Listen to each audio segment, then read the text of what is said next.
मैं इतना ही कह सकता हूं कि आने वाले वक्त के अंदर जो हमारा विकास कार्यों का जो पहिया था वो थम गया है, लेकिन उम्मीद है जिस प्रकार से जनता का आशीर्वाद मिल रहा है, जिस प्रकार से जनता 36 कौम के लोग जिस प्रकार से मेरा हौसला बढ़ाते हैं, तो मैं समझता हूं कि जो पहिया जहां पे रुका है उसको वापस हम तेज़ गति से लेके जाएंगे। ये जो 5 साल जिस प्रकार से हमारे सीधे साधे लोगों को जिस प्रकार से झूठ बोल के, अफवाह फैला के और उन लोगों को भ्रमित किया और भ्रमित करके, और कुछ लोग विजय एक बार जरूर हो जाते हैं, लेकिन सच कहते हैं कि काट की हांडी एक बार ही चढ़ती है। अब नवलगढ़ की जनता को विश्वास हो गया कि मैं जो भी काम कर रहा था वो नवलगढ़ के हित में कर रहा था, लेकिन कुछ लोग उस समय लोगों को, जो सीधे लोग हैं, उन लोगों के उनकी भावनाओं को भड़काने में वो लोग कामयाब रहे।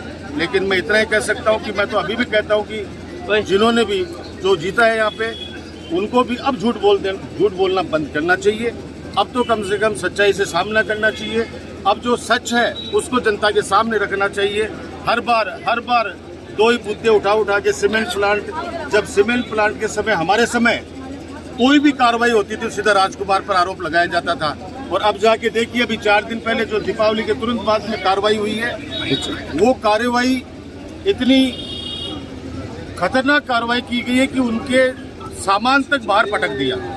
अब उस समय तो कहते थे कि राज्य सरकार का ये काम है, अब कह रहे हैं कि ये केंद्र सरकार का काम है। पीएमओ की नजर है निश्चित रूप से। अब ये निश्चित रूप से पीएमओ की नजर बोलने वाला व्यक्ति, मैं इतना ही कह सकता हूँ कि उनके आंसू पूछने नहीं गया।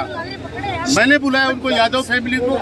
जिस प्रकार से फैक्ट्री के अंदर उन पे अत्याचार किया गया, अब मेरे टाइम पर भी कार्रवाई हुई, मैंने ही करा, नहीं हुई, लेकिन जिस तरह से उनको खुले आसमान के नीचे पटक दिया गया, उनके सामान को जिस प्रकार से सड़कों पे पटक दिया गया, हमारे टाइम पर इतना तो कम से कम मानवता थी कि ये 10 दिन, 20 दिन, 1 महीना, 2 महीना, जितना उनको समय चाहिए वो समय जरूर मिलता था।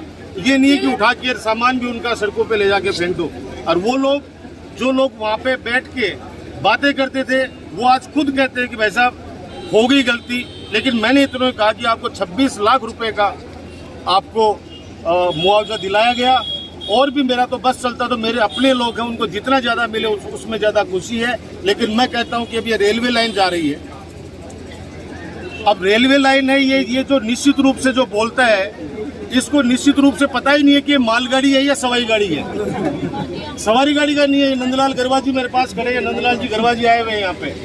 ये लोग 15-20 लोग वहाँ पे मिलने के लिए गए, वहाँ पे उन लोगों को बोलता है कि रेलगाड़ी तो आती हुई अच्छी लगती है, रेलगाड़ी अच्छी बात है, ये तो हिंदुस्तान की रेल बहुत प्रॉफिट में चल रही है। अरे भले आदमी, ये रेलगाड़ी वो नहीं है जिसमें पैसेंजर जाएंगे। ये रेलगाड़ी सिर्फ श्री सीमेंट की सीमेंट को लाने ले जाने का काम करेगा, और ये मालगाड़ी है। लेकिन कह रहे हो ना कि जो व्यक्ति 5वीं फेल हो और जो व्यक्ति नोएडा से फर्जी 10वीं की मार्कशीट लेके आ जाए, तो क्या जांच करवा रहा है शोएब खत्री की, क्या जांच करवा रहा है नवलगढ़ के सभी अधिकारियों की? और करवा, तेरी सरकार में दम है तो करवा ले जांच, लेकिन साथ के अंदर तेरी डिग्री की जांच भी करवा। 5वीं फेल आदमी 10वीं की मार्कशीट लेके और यहाँ पे बातें करता है। नवलगढ़ जैसा, मैं कह रहा हूँ, समझदार लोग, नवलगढ़ के समझदार लोग कैसे बातों में आ गए। अब एक व्यक्ति हो, मेरे मित्र ही राजेश कटेवा जी, वो कल परसों में उनको सुन रहा था, वो बोल रहे हैं, उनसे पूछा कि ये हवेलियाँ टूट रही है, क्या मामला है? राजकुमार जी के टाइम पर टूटती थी। बोला उस समय राजकुमार टूटवाता था, अब शेर तुड़वाते, अब शेर तुड़वा रहे हैं। अरे भले आदमी।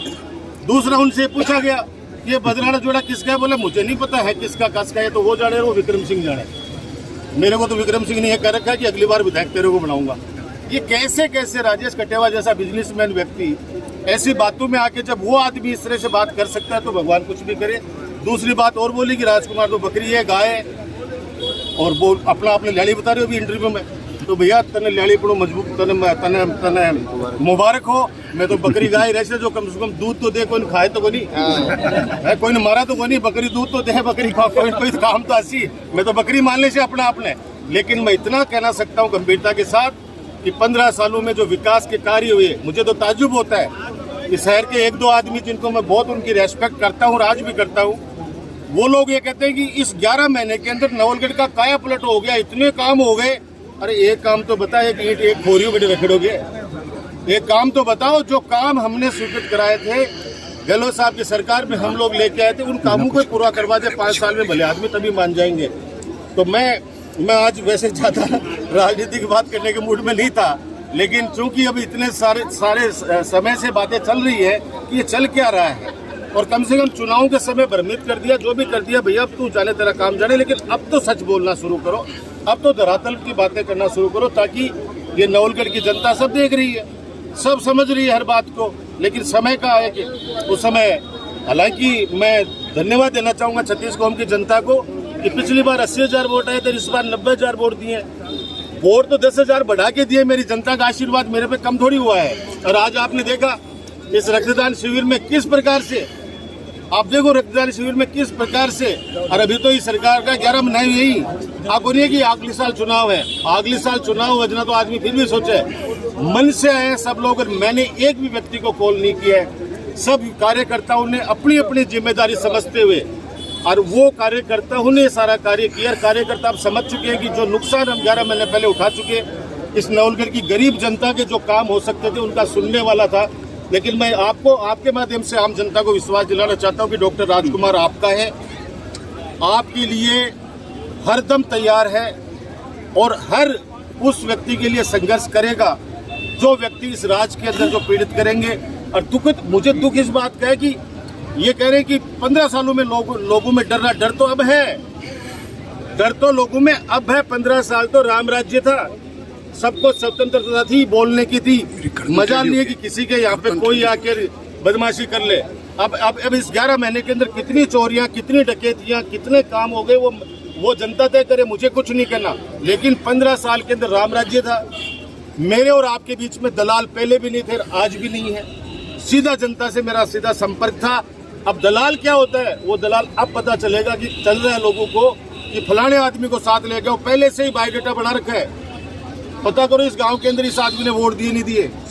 बाबा राम साहब पीर की कसम खाई करता हूँ, मैंने आज तक किसी व्यक्ति को भी कहा आपकी अदालत में खड़ा हूँ, मेरे पास जो वोट दिया वो आया तो उसका भी काम किया, जिसने वोट नहीं दिया उसका भी काम किया। मैंने कभी नहीं कहा कि तूने दिया है नहीं दिया। हाँ, इतना जरूर कहता हूँ वोट मन का है, जिसने दिया वो उसका भी भला, जिसने नहीं दिया उसका भी भला। लेकिन नवलगढ़ को जो लोग बांटने का काम करते हैं, बंटने नहीं देंगे। नवलगढ़ हमेशा इस बाबा राम साहब पीर की धरती पर हम 36 कौम के लोग इसको आगे बढ़ाने के अंदर हम लोग अपना योगदान देते रहेंगे।